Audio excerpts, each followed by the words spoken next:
Assalamualaikum warahmatullahi wabarakatuh. Ya, selamat datang di video tentang survei rekayasa. Jadi kita di sini akan membahas tentang bagaimana sih kita melakukan survei rekayasa untuk bentuk jalanan yang tidak lurus ya. Nah, dalam hal ini kita akan belajar bagaimana kita menghitung atau men-stake out jalanan yang sifatnya itu melengkung ya, dan lengkungnya cenderung berbentuk seperti lingkaran. Ya, kita sudah belajar tentang jalanan lurus. Jadi eh, dengan jalanan lurus itu kita bisa melakukan staking out ya dengan menggunakan satu titik maupun dua titik ya, dan itu sepertinya tidak terlalu rumit ya untuk jalanan lurus. Nah, masalahnya jalanan itu kan tidak selalu lurus ya. Jalanan itu pasti akan berbentuk seperti ini. Jadi berbentuknya melingkar atau berbelok ya. Nah, untuk melakukan staking out di daerah yang berbelok ini, kita membutuhkan suatu hitungan khusus dan tertentu ya, supaya eh, dari hitungan tersebut kita bisa menghitung atau melakukan staking out bentuk lengkungannya itu lebih halus ya, lebih presisi. Jadi untuk membuat jalan lebih halus dan lebih presisi itu memang tidak tidak langsung patok di lapangan, tapi kita punya suatu hitungan tertentu ya. Nah,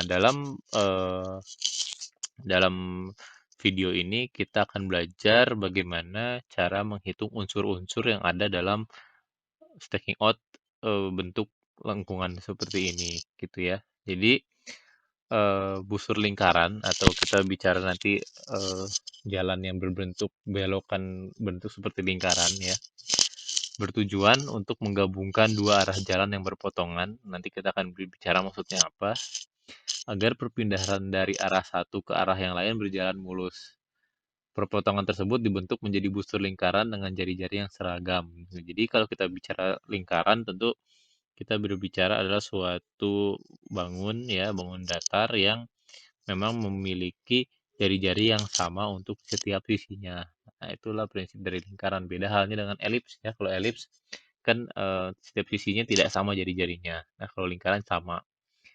Oke, jadi di sini kita akan membahas tentang busur lingkaran ya.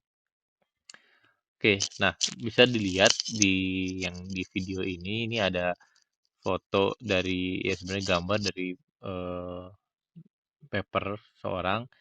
Nah, di sini kita bisa melihat ada suatu perencanaan jalan ya, di mana si perencanaan jalannya itu dia bentuknya dari P0 atau STA0 itu lurus. Nah, di P2 itu dia agak melengkung sedikit seperti ini. Kemudian P3 pas di P5 sampai P6 juga melengkung. Nah, kita lihat di yang bagian lengkungan ini ya. Kalau kita lihat di situ ada garis, dua garis ini ya, dua garis lurus. Nih. Nah, si dua garis lurus ini itu melambangkan dia jari-jari. Jadi ini ketika dia melengkung, itu dia sebenarnya membentuk suatu lingkaran ini ya, lingkaran di mana titik awal dia melengkung itu ada namanya TC. Di titik awal melengkung itu di TC dan dia akan membentuk suatu bentuk yang melengkung. Kemudian titik titik terakhir dari lingkungan itu disebut CT. Nah, untuk menentukan TC dan CT dan juga berapa sih lingkaran itu, nah kita membutuhkan nanti ada namanya jari-jari ya. Jadi ini kalau diteruskan ini seperti jari-jari lingkaran ini. Ini membentuk lingkaran. Sama halnya juga dengan ini ya, P1 dan P2. Jadi kalau kita lihat ini juga sama membentuk jari-jari sebenarnya nanti. Tapi bedanya P1 ini jari-jarinya seakan lebih kecil ya. Sehingga lengkungannya itu lebih kecil lengkungannya. Beda halnya dengan yang ini. Yang gambar kedua ini lengkungannya dia akan lebih panjang ya. Akan membeloknya lebih panjang gitu dibanding yang ini. Nah, hal ini yang akan kita pelajari apa saja sih sebenarnya unsur-unsur dalam penentuan daerah yang berbentuk ya berbelok seperti ini. Oke, siapkan kertas dan pulpennya ya, karena ini akan kita akan bicara tentang rumus matematika di sini. Oke, kalau tadi kita mempunyai titik-titik yang seperti ini ya, ini jalur perencanaan titik as jalan ya.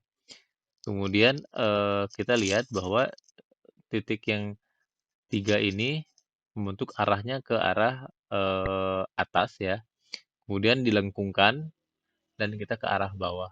Nah, seperti ini. Jadi prinsip lengkungan itu kita memiliki satu garis ya dengan arah yang asalnya dari kiri bawah ke kanan atas. Kemudian dengan lengkungan itu kita merubah arahnya dari eh, kiri atas ke kanan bawah. Nah, ini adalah prinsip dari lengkungan itu ya. Ketika ada dua garis yang memiliki arah yang berbeda, itu dibuat suatu garis lengkung untuk membuat si arahnya itu ya berbelok ya seperti itu dengan bentuk yang smooth gitu ya.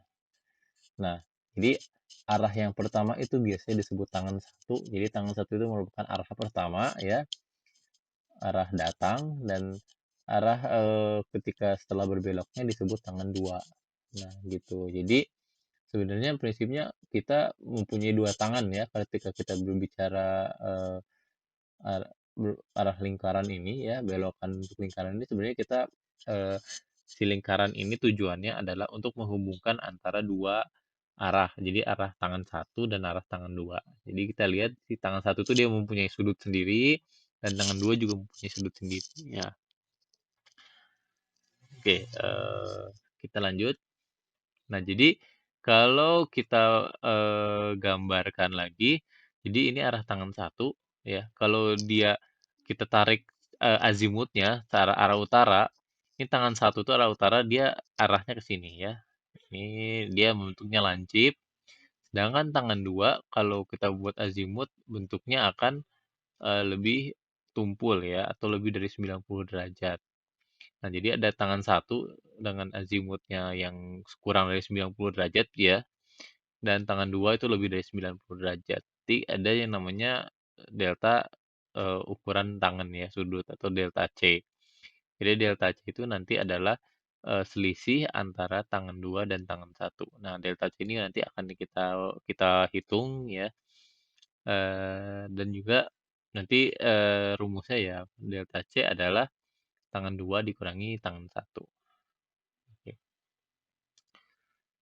Ya, ini azimut ya. Nah, kita akan berbicara titik tangan tuh sirkular dan titik sirkular tuh tangan. Ya, kalau tadi kita bicara tangan satu, itu kan arahnya ke sini ya. Kemudian kita belokkan dan ada tangan dua. Ya. Nah, titik TC itu artinya adalah titik tangan tuh sirkular. Berarti kita punya satu titik tangan ke arah yang lengkungan. Jadi TC itu adalah tangan tuh sirkular, jadi tangan ke lengkungan. Sedangkan CT adalah dari lengkungan ke tangan ya. Jadi itu bedanya ya. Jadi kalau TC itu dari yang tangan ya, dari lurus ke sirkular. Kalau yang CT kebalikannya, dari lingkungan ke lurus gitu. Nah, ini ada dua dua TC dan CT. Dua TC dan CT itu dia sebenarnya nanti, nah ini kalau kita luruskan lagi ya, ini ada tangan satu dan tangan dua ya. Dan kalau kita tangan dua dikurangi tangan satu, itu nanti hasilnya adalah delta C. Nah, delta C itu adalah sudut yang dibangun atau sudut antara tangan satu dan tangan dua ya. Nah, ketika kita punya delta C, unsur berikutnya adalah LC. LC itu adalah panjang busur ya. Jadi panjang dari bentuk lingkarannya itu. Kemudian selain LC ada nanti kita jari-jarinya ya. Nah, pusat si lingkarannya itu. Nah, pusat lingkarannya itu memiliki jari-jari ya yang namakan RC. Jadi pusat lingkaran itu pasti memiliki panjang yang sama dari pusat ke TC dan pusat ke ECT gitu ya. Karena lingkaran ya prinsipnya, kalau lingkaran itu dia memiliki eh, jari-jari yang sama di semua sisinya. Gitu. Dan, unsur berikutnya adalah TLB atau tali busur. Jadi tali busur itu panjang mendatar lah ya, bukan panjang lengkungan tapi panjang garis lurus antara TC dan CT. Nah, unsur-unsur ini yang akan kita ukur ya, atau kita hitung ya, kita hitung di ya di lapangan dan juga di video ini kita akan pelajari gitu. Dan juga ini delta C. Jadi delta C yang di sini akan sama dengan delta C yang di sini. Oke. Nah, kemudian untuk mendapatkan yang ini, semua ini sebenarnya ada data yang umum yang biasanya diketahui di awal, yaitu pertama RC jari-jarinya ya. Yang ini RC jari-jari, kemudian tangan satu ya. Nah, tangan satu di sini, kemudian ada tangan dua di sini ya. Nah, sisanya itu dihitung kita menggunakan rumus. Nah, slide berikutnya kita akan membahas satu persatu bagaimana cara menghitung setiap unsurnya ya. Sebenarnya unsur pertama itu adalah delta C, tapi delta C di sini sudah dijelaskan bahwa delta C sama dengan tangan 2 dikurangi tangan 1. Seperti itu ya. Bentuknya pasti positif ya. Oke, kita akan pertama-tama menghitung panjang busur atau LC. Jadi panjang busur itu ya adalah panjang lengkungan dari TC ke CT ya. LC. Ini panjang busur ini rumusnya sebenarnya kalau kita ingat-ingat lagi ketika zaman SMA ya tentang busur lingkaran. Sebenarnya ada suatu persamaan di mana sudut busur ini, sudut busur yang ini kalau dibagi sudut lingkaran penuh itu sebenarnya persamaannya sama dengan panjang busur ini ya. Panjang busur itu dibagi keliling lingkaran penuh. Jadi persamaannya ini kan hanya sebagian dari lingkaran ya, sudut ini dibanding dengan seluruh total lingkaran penuh itu 360 derajat. Nah, itu juga sama perbandingannya dengan panjang busur yang hanya sebagian lingkarannya ini dibanding dengan total keliling lingkarannya itu sendiri gitu. Nah, kalau kita masukkan rumus ya, sudut busur ini delta C ya. Delta C itu bagi 360 derajat itu atau bagi sudut lingkaran penuh itu sama dengan LC ya. LC dikali 2 pi RC itu ya atau pi D ya. Kalau di kita bicara matematika ya biasanya. Di lingkaran kan itu kan 2 pi 2 R kali pi ya. Nah, kemudian kalau kita kali silang ya, sehingga LC itu rumusnya adalah delta C bagi 360 dikali 2 pi RC gitu ya. Pi-nya nanti menggunakan yang 3,14 gitu. Ini adalah panjang LC. LC ini satuannya ya satuan jarak ya, meter gitu. Nah, ini rumus pertama menghitung LC. Rumus kedua itu kita akan menghitung tali busur. Nah, menghitung tali busur ini sebenarnya caranya simpel ya. Kalau kita buat suatu pendekatan segitiga ya, ini menghitung tali busur. Nah, kita buat segitiga yang seperti ini. Oke. Jadi ini kita dekati dengan segitiga. Nah, segitiga ini coba kita perbesar ya atau kita pisahkan. Nah, kalau kita buat dia berbesar ini dan kita lihat bahwa panjang bagian atasnya ini ya, itu sama dengan tali busur bagi dua. Karena ini kita bagi dua ya. Tali busur bagi dua, sedangkan eh, panjang miringnya ini sama dengan RC. Ya. Dan sudut yang ini itu sama dengan delta C bagi dua. Ya, ini karena setengahnya. Kemudian kalau kita dekati dengan trigonometri sinus itu kan depan bagi miring ya. Depan dibagi miring. Nah, depannya itu adalah TLB per 2 dibagi miringnya adalah RC. ya. Sehingga nanti sinus ini sama dengan depan per miring atau TLB per 2 bagi RC. Sehingga TLB per 2 ini kalau kita kali silang sama dengan sin delta C. Sin ini dikali ini ya. Nah, ini pindah ke sini sin delta C bagi 2 kali RC. Ini TLB-nya kita buat jadi bukan TLB per 2 atau jadi TLB saja, tinggal ininya pindah ke sini ya, 2-nya pindah. Nah, TLB sama dengan 2 dikali sin delta C per 2 kali RC. Ini kita ketahui ya. Jadi semuanya bisa dihitung TLB. Setelah TLB kita akan masuk ke menghitung TC. Jadi TC juga sebenarnya bukan hanya yang bagian tangan itu sirkular, TC juga adalah panjang dari TC itu sendiri ke titik pertemuan tangan ya. Ini TC. Nah, menghitung TC ini itu kita juga dekati dengan suatu segitiga.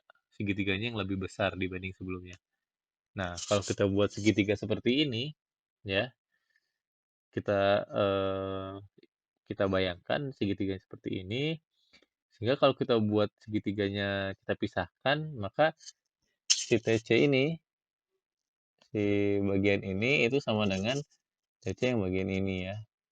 Nah, ini kalau kita buat dia agak di rotate sedikit, TC ini sama dengan TC ini. Dan RC yang bawah, ya, RC bawah ini, dan RC yang di bawah sini juga, ya. Dan rumus yang sudut ini tetap delta C per 2.